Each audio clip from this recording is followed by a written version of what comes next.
Motherhood. 1 minute, you're mom of the year. I love you, Mommy. Then the next, not so much. From bath time to bullying, from potty training to puberty, parenting is full of challenges. But one thing is for certain, you are not alone. Welcome to Modern Mom Probs. I'm your host, author, mother, parenting expert, Tara Clark. Join me while we tackle today's modern mom problems. Welcome back to another episode of Modern Mom Probs, where we try to solve modern mom problems or at least have fun talking about them. If you like what we're doing, be sure to subscribe. Today's topic is parenting hacks, how to improve kids' listening skills and strengthen your relationship with them. I am joined by Andee Martineau. Andee is a mom of 6, a reformed yeller, a best-selling author, and the creator of the Connect Method Parenting, a breakthrough parenting framework that leverages connection as the primary mechanism for influencing children. Her approach helps parents discover why kids don't listen and show them the step-by-step process for regaining influence in building relationships that will last a lifetime. Andee, welcome to the show. Oh, thank you. Thanks so much for having me here. I'm excited to dive into this with you. Me too. I'm so excited that you're here. So as I mentioned, you are the creator of the Connect Method Parenting. So tell us a little bit about yourself and how you got started doing what you do.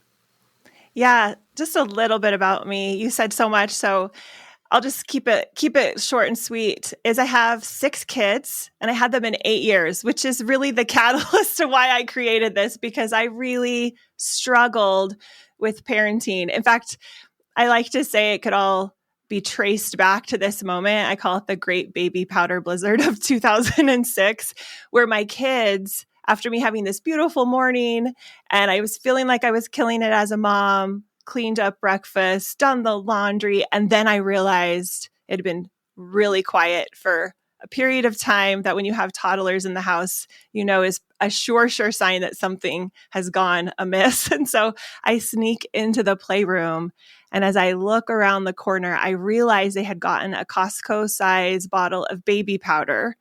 And I later found out, I don't remember this, but as I've been talking about it with my kids over the years, my older daughter, who was part of the fiasco, said, "Mom, we also got the big bag of flour." And that makes more sense why they were able to cover such large amounts of ground. And they just covered the room. And we were just talking about Arizona. I'm from Arizona. And so we don't get blizzards of any kind in the Valley in Phoenix Metro.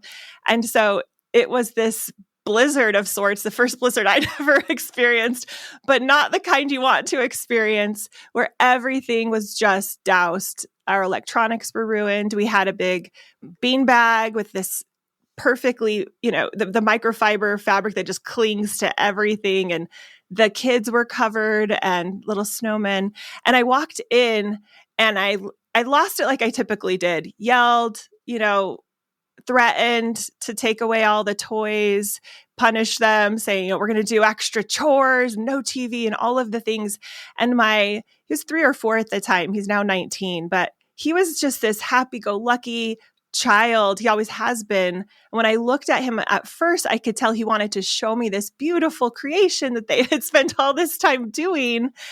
And as I started into my, lecture correcting icky sense, his face just fell. And I had this moment where all of a sudden there was a clarity that I typically lacked that came to me in that moment. And I was able to calm my nervous system down. I had no idea how I did it at the time. Was so grateful it happened. Calmed my nervous system down, looked at him in the eyes. We're able to smile and have a friendly exchange. Actually took a picture, had to pull out the old school actual camera because my phone was not equipped with a camera back then, and cleaned it up fairly quickly, all things considered. And I remember thinking back on that event that night and the days following and thinking, whatever I did, whatever happened, I want to learn how to do that again. I want to be able to replicate that. I didn't know how I had done it, so I didn't know how to do it again consistently. It seemed like a fluke. And so that started me on this journey of, I have got to figure this out. I had been a nurse, had worked in the hospital, so I'd stepped away from that. So it was a moment also of, this is my job. I'm going to treat this like a job. I'm going to get further education. I'm going to master this skill. And so studied developmental psychology, studied meditation, studied yoga, studied the nervous system, all of the things I could get my hands on to try to figure out how to reverse engineer this, because I didn't think I was going to be perfect at parenting, but I sure wanted a framework to be able to be better at it or to recover faster. And so it really set me on a multi-year journey of figuring this out. I'm going to figure this out no matter what. And so I'm a pretty persistent person. So it started there and just took off. I love your persistence. I love that story. Thank you for sharing that, because there was something so beautiful, like you said, in that exact moment when you looked in his eyes and he looked in yours, and you could have absolutely lost your mind, right? But you said, whatever you said to yourself to calm yourself in that moment. I'm not sure what I said in the moment. It took me a long time to figure out. I think what I realized I said is, it's okay. He's not trying to make my life terrible. He's just a kid. It put it in perspective. I think sometimes we see things from this adult perspective of, they're trying to make my life difficult. But yeah, I was able to harness that really just as a gift that day, as a lesson, I guess, but not anything I'd mastered. Thank you. So brilliantly. And I agree, because even when I parent my own son, I have a 10-year-old, and I often try to put myself in his shoes, because for me, at least, there's no other way to parent, right? Like, I like to consider myself a conscious parent. And so I love to connect with him before I correct, before I go into. Now, am I perfect at that? Like you said, no, absolutely not. But am I trying my best? Yeah, usually, probably, 95% of the time.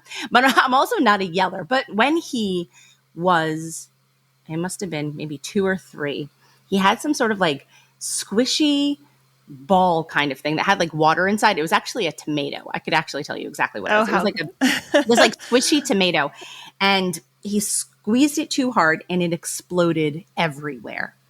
And it wasn't even that big of a deal, but my reaction didn't match the situation at the time. And that was probably one of the only times that I really got upset and actually yelled at him. Like I said, I'm not a yeller. But to this day, and like I said, he's 10 and a half now, and this happened when he was 2 or 3. He'll still remember that time with the tomato, Mom?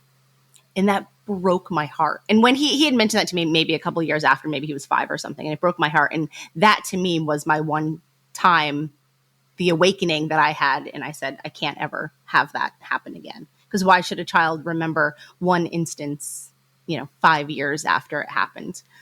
So true. They remember those things more than we would like them to, but they'll also forgive us too. They really are so kind and so forgiving, especially I think when they can map us and they can tell how hard we are trying. So yeah, that's what it is. And the other thing too is, like, we have to forgive ourselves. Like, did I yell about the tomato? Yes. Should I have? No. But did I own up to it? Yes. Did I apologize? Absolutely. And did I ever then replicate that behavior again? No, I really haven't. And that was, like I said, probably 8 years ago. And so I have a pretty good track record, so I shouldn't be so hard on myself. You shouldn't be so hard on yourself. And I love that, because when we're not hard on ourselves, that doesn't mean we don't learn. Sometimes we have this mindset of, I've got to be so critical of myself, but it's when we can be compassionate and curious. Why did I yell about the tomato? Or why did I lose my mind about the baby powder blizzard? Let me learn what I need to learn so I don't replicate that again. And if I do it again, let me learn from that until I don't do it again. Because sometimes there are reasons why we're triggered. Our nervous system gets triggered over things, and it might take us some time to calm that down. But as long as we're on the path of curiosity and compassion, and we're forgiving ourselves and we're apologizing to our kids, we're eventually going to get there. It's inevitable, because we all have what we need inside. It's just about getting it out, remembering how to do it. Yes. I love the story about the baby blizzard. You described that so well. I feel like I was there. I could see it in my mind. Good. Yes. I think That's powerful to put ourselves, we all have a version of the story, Right. Mine was a tomato. Yours was baby powder and flour. So I'm sure everyone has their own. I know I have a friend whose child covered themselves in red paint, head to toe. They were just in their little underwear, just like in their little briefs, and they just covered themselves in red paint.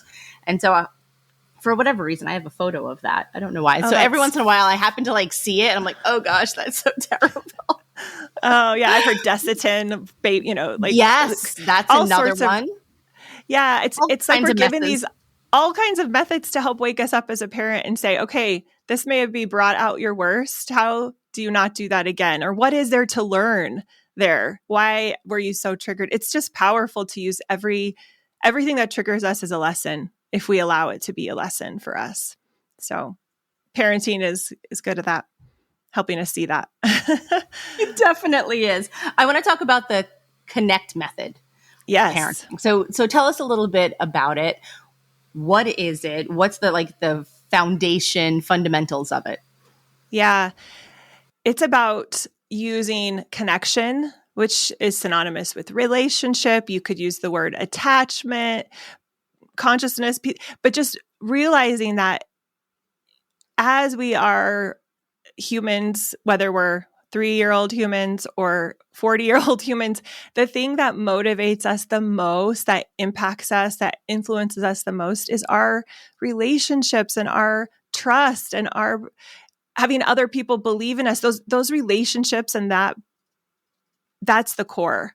That's what matters. That's what impacts us. And it's easy to think, oh, it's these external things that impact, especially with kids. We're so inundated with a belief of the way we get them to do something is reward them or, threaten them by taking something away. Or, we think we can manipulate from this external place. And granted, to a degree, there is a level of us being able to manipulate a child.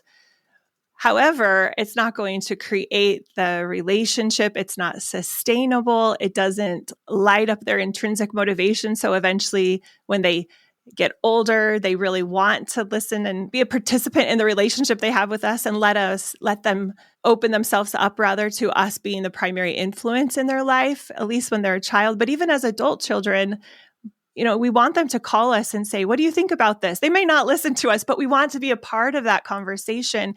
And it starts by us really honing into the fact that if I want to have a lasting impact on my kids, it really is connection, not correction. And it's not that we don't set limits. This is not a passive parenting framework, but it's the way in which we do the limits. And so many times the consequences do have a punitive spin to them. They're not clean. They're kind of in this negative way of, I want you to learn this lesson by having this consequence, but consequences don't teach lessons in and of themselves. They might create safety. They might create boundaries. They might help with other things, but the thing that teaches the lesson is the relationship. And so it's that impact and influence when they choose us to quote unquote be their leader, so to speak. Because being a parent, even though we have that role as a parent, it doesn't give us the right to parent. They really have to choose to allow us to be their parent. And so that comes by us, for lack of a better word, earning it by gaining their trust and their respect, by being someone we can respect when we show up with them. So yeah, if I had to summarize it, it's a approach to parenting that's based in developmental psychology that uses connection, not correction, as the primary mechanism for influencing our children, which is much more effective. It's much more effective than trying to use correction. So that's how I would summarize it in a nutshell. I love it. I am absolutely all about it. Does it work on kids that are, let's say, toddlers all the way up to teenagers, or is it really geared towards a particular age group? No, it works across all ages and stages. And that's the beautiful thing of it, is it's not specific, because a lot of times we get stuck on the external, like, what do I say? What do I do? And when you get the relationship and the trust there, and really start with yourself as a parent and get your own triggers in control and calm yourself down, then whether you're having to sit with your toddler as they throw a fit or even set a limit, I call them limits, or holding that limit of, no, you can't have the cookie. It's, dinner's in 5 minutes, and they might have a meltdown, and you have to hold that limit and maybe let them cry or move them to a place where they're allowed to cry. That might be a different technique externally, but it's coming from the same fuel. It's being created from a place of believing in the child's best and trying to be there to support them and understanding what emotions are doing. Emotions are not a problem. And so understanding that, from this connective mindset from the time they're a toddler to, hey, the teenager's throwing a big teenage version of a temper tantrum, rolling their eyes, maybe dropping a swear word, whatever they're doing. And I can honor them too. And I might not do the same external things as I did with my toddler, but the motivation's the same. And so because the foundation is the same, it lasts throughout the whole entire span, even as my kids are now turning into adults. That's the same, but the outward, what do I do? What do I say might change. But that's the easy part, really, because once we get our own traumas, our own generational, whatever's coming with us, our conditioning in check, and once we're working on ourselves, which is a huge part of Connect Method parenting, is understanding my own behavior so I can leave room for theirs. Once I get that going and that train's moving, then I'm so much more able to figure out, what do my kids need right now? Because it might even change. That's why I don't love saying, do this when this happens. It's not always the case. Sometimes they need a limit, and sometimes they just need a shoulder to cry on because it's just been a rough day. And so that part can be so much more nuanced, that dance, when you understand what the foundation is. Yeah, absolutely. Let's say there's a parent who, didn't practice this necessarily when their child was younger, but now may really need it as the parent of a teenager. Can you just jump in at this, or is it have they missed the boat? Is it too late? They have not missed the boat. I don't think there's any place where we've missed the boat, because when we start to change ourselves, we start changing how we show up. And I know you know this. I've been following you. You have so much on this, so much wisdom about this. But it's amazing how one person changing can start to change everything. And so when we stop getting triggered or stop having these labels of, they're so rude, that teenager, he is so rude, he is so entitled. When I can shift my internal story to, oh, he's just struggling, he is triggered, he is in a hard time in his life, and I can come with compassion and empathy. I still might have to set some limit that might be appropriate. Yeah, we need to take the phone away, or yeah, we need to, dial this back. That's fine. But when I'm coming with a different energy, I start changing the way I show up, and inevitably those mirror neurons in my brain are sending out a different signal. And so he's going to pick up on that. Now, I'm going to say something really honest here. That teenager might there might be a lag between when they start wanting to trust us enough to say, can I actually show up differently? Do I not really have to defend and protect myself against mom who's coming and judging me?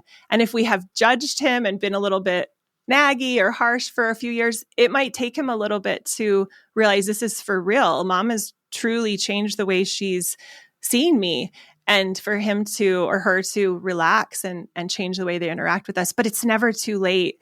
It's always possible for us to change the way we are. And then it's crazy. Life just seems to start changing. So don't give up hope, even if you haven't started yet. It's not too late. I've seen it time and time again. And sometimes it's really remarkable how quickly the changes might start happening. Because at least for us, life's different. At least for me, I have a better story about my teenager, and that feels a lot better. A lot better. Yeah, absolutely. So you have 6 kids. Can you just tell us their ages?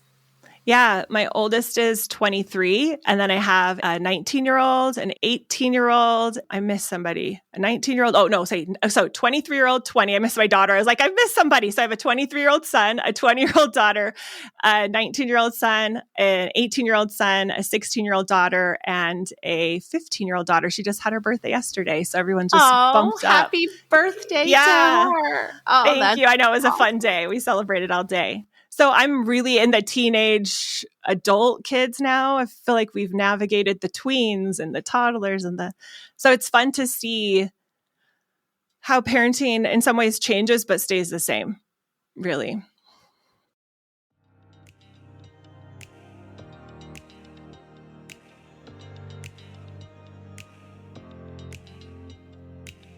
This episode is brought to you by Modern Mom Style Box. Upgrade your wardrobe and enjoy unlimited styles for just $60 a month.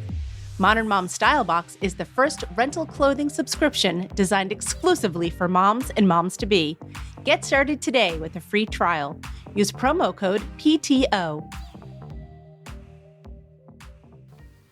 Yes. Yeah, no, that really speaks to me because like I said, I have a 10-and-a-half-year-old son. He's entering middle school in September. Yes. Oh, goodness. I'm a little worried. I am. I'm a little worried because it's hard to navigate the social relationships. His body's going to be changing. There's a lot of change. Academically, it's going to get harder. So there's a lot of stuff coming. And so for me and for my husband, I think that we're just really gearing up for how can we tee up our son for success. And success doesn't necessarily mean academically. For us, it really means a lot of social, emotional, and mental health and all of those things. And so I think right now for us, we're really focusing on our relationship as a family and being there for him. And if he has questions or concerns or just needs, like you said, just needs a shoulder to cry on, to talk about it, we're here. And we're really, really all focused on that as we are about to embark on our middle school journey. Oh, I'm so excited for you to embark on it. It's a lot for the kids. I really try to remember, wow, this is a lot. And they have the extra layer of social media and phones and all these things that we didn't have to deal with when we were there. And it was already difficult. It's also a time of significant growth in his brain. You know, the prefrontal cortex is growing. He's getting more cause and effect, more rational thinking. So it's also this explosion of development that just, it's so exciting with parenting because they change so much and they become more and more of an adult, but also that emotional. I love that you're focusing on the emotional growth because it's a big part of them growing up is our physical bodies. We grew up spontaneously. We can't stop the 10-year-old from turning, going into puberty. There's no stopping that train. But emotionally, even though it happens spontaneous, it's not inevitable. If we don't give them the chance to go through those hard things and learn that they can survive, which you're teeing yourself up for. And I know you're going to be a pro at it, but that's such a gift. Yeah, you're I'm crossing my fingers. You will be. But it's sometimes so hard for us as a parent because either we want them to not have to suffer through the inevitable social, emotional things that they're going to go through, through junior high and high school or middle school and high school. But to sit with them and give them space and grace to be able to go through it and us to know how to support them. I'm so grateful I had the tools to not just say, or to minimize it or to try to cut it short, to let them take that whole journey from they're mad or to sad. Like they feel the resistance to they surrender to the emotion and let that brain truly become more emotionally resilient and strong. And this is the time you're entering the time where you're really going to be in that phase of really helping him do that. So such a fun experience you're about to embark on. I'm excited for you. Oh, thank you, Andee. I appreciate that. I do feel like, when you have toddlers, you experience that and then it's sort of a lull for a bit. And then when you have tweens, then you experience it again. Do you find that to be the case? Yes. Every one of my kids was different. So some are more emotional, some are more expressive, some are more internal processors. But yeah, there does seem to be an unleashing of whatever they are. They're, coming out further as they hit puberty and become adults. And yeah, it's such an opportunity for us to step more into our maturity too as parents, Yes. It really is. Because we've been parenting now for a long time. I often refer to myself as a veteran a decade. Parent. It's a decade. That's a long time to be doing something. Because if you were in a job or a corporate job and you were at that job for 10 years, you're like, wow, well, that's a long time to be at that job. Yeah. Yes, exactly. I think But now you're getting upgraded to the CEO, It's like you start as the manager and now you're like the teenagers, you got to learn how to fulfill a different role. Yes, it's going to be a very different role. And like you said, with social media and the phones and all of that kind of stuff, it's a lot to navigate. There are a lot of, and I'm using this in quotes, modern mom problems There that one may are. be facing at that time. Yes, there are. So I want to go back. I want to circle back to the concept of listening skills and how to get our children to listen. Let's role play quickly. Yes, let's do. Let's do it. Okay. I want to talk about screen time. So let's say you have your 15-year-old, right? And she's on her phone too much, and you would really love her to put down her phone and go do another activity, maybe go for a hike outside, something like that. What would you say to her in that instance? Oh, I love this. So the first thing I would say, and this has happened, so we can just like do a real role play because she has screen time limits on her phone, but there's an iPad in the house. And so the iPad is Dad's iPad and it doesn't have a limit. So there was an instance since summer's here, and she went and found it, and it wasn't malicious. It wasn't, but yeah, she did. She found that, and I saw her watching Gilmore Girls on it. And I was like, okay, 2 hours of Gilmore Girls. It's time to read a book or do something else. So the exact same thing. So the first thing to increase the kids' listening skills is really to check in with where we are. I think parenting always starts with us. How am I feeling about the fact that she has the iPad? She didn't necessarily, I wasn't as clear as maybe I could have been about it. We're just entering summer, so maybe we need to set the rules straight. But even if the rules were very clear and I hadn't, she had violated them, I want to check in with myself. Am I triggered? Am I mad? Am I angry? I've got to understand myself and see where I'm at. Because if we're triggered, it's not the right time, even though it might feel like I have to stop her right now from watching this. If I go in and it's fueled with frustration or anger, that's going to flavor every word that comes out of my mouth. And I am now setting myself up to have a harder time for her to want to listen to me and respect me, and for me to respect myself. So that's step one, is where am I? Am I triggered? And if so, what do I need to do to get myself calmed down? What's the story I want to have about her so that I can go in and be the most impactful and make a difference and have her actually want, because that's a big word. I say want to listen to me is different than get them to listen to me. There's no tug of war in want. They actually have a desire to listen. So if I'm in a good place and I'm thinking, okay, she's gotten the iPad and she's watching it, and that's okay. This is what it is, and I can just be present in the moment and accept it. Then I'm ready to go over. So then the next step is, can I actually establish a working relationship with her?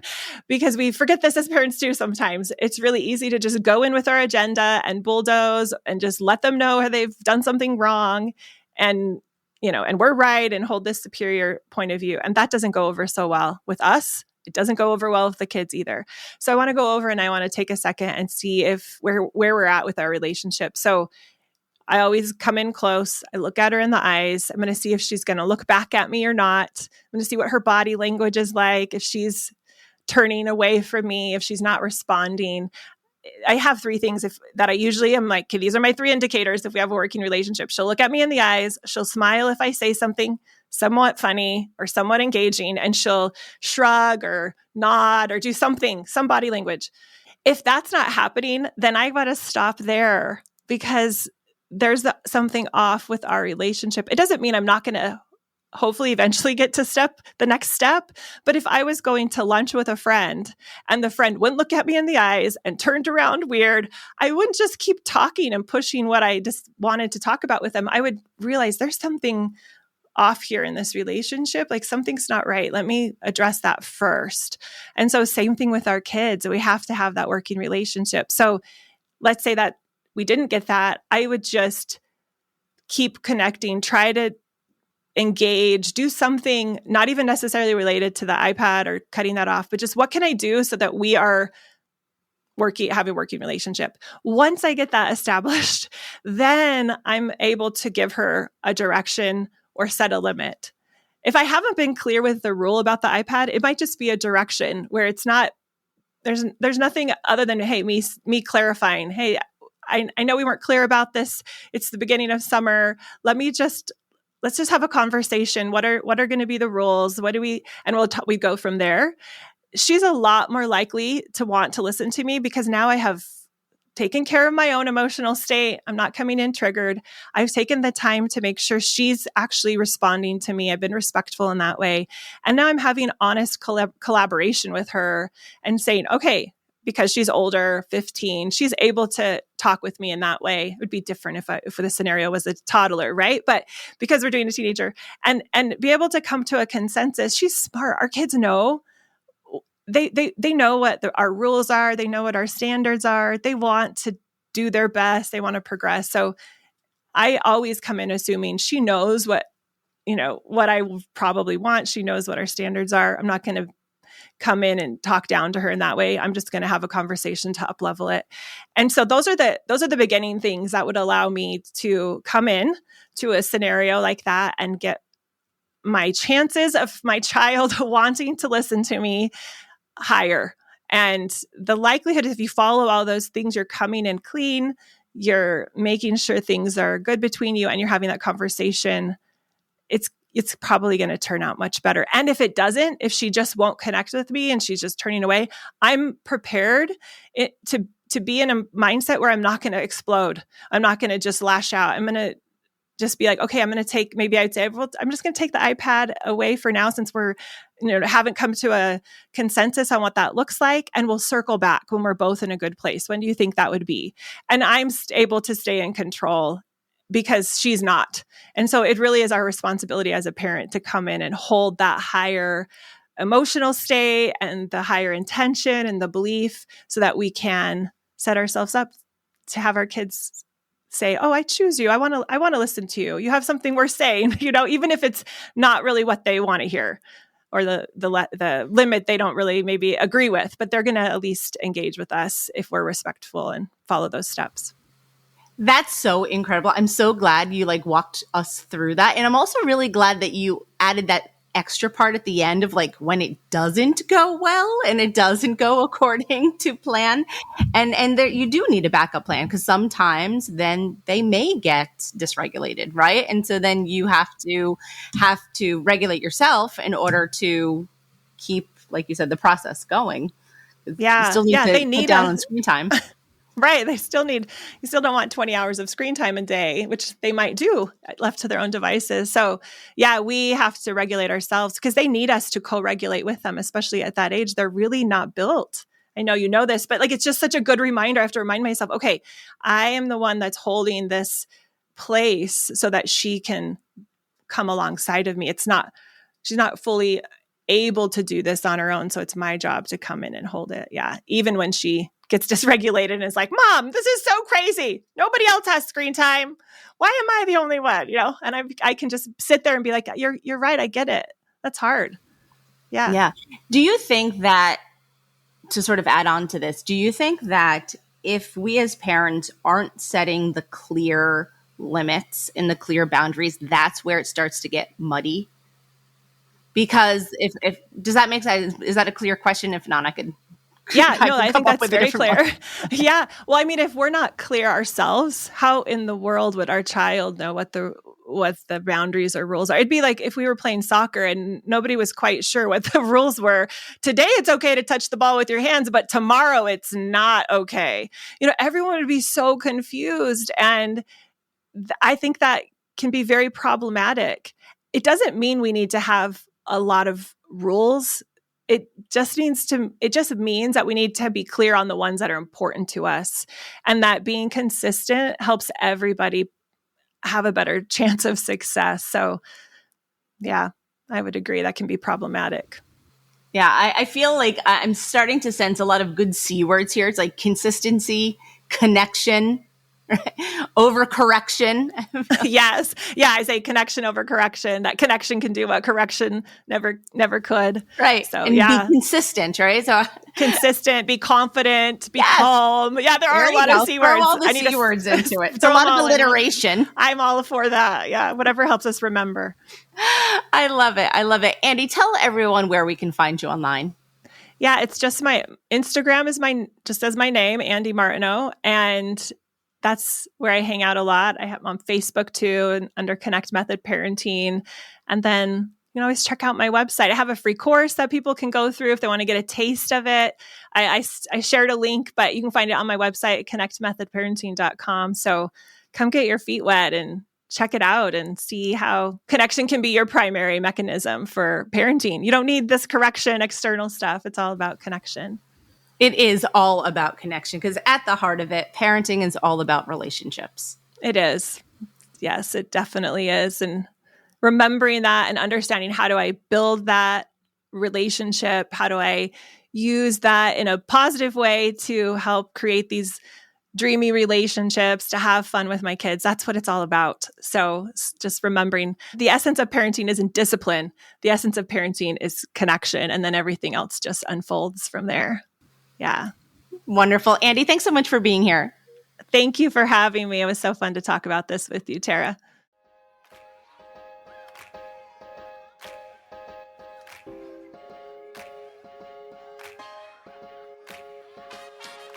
Thanks for listening to today's episode of Modern Mom Probs.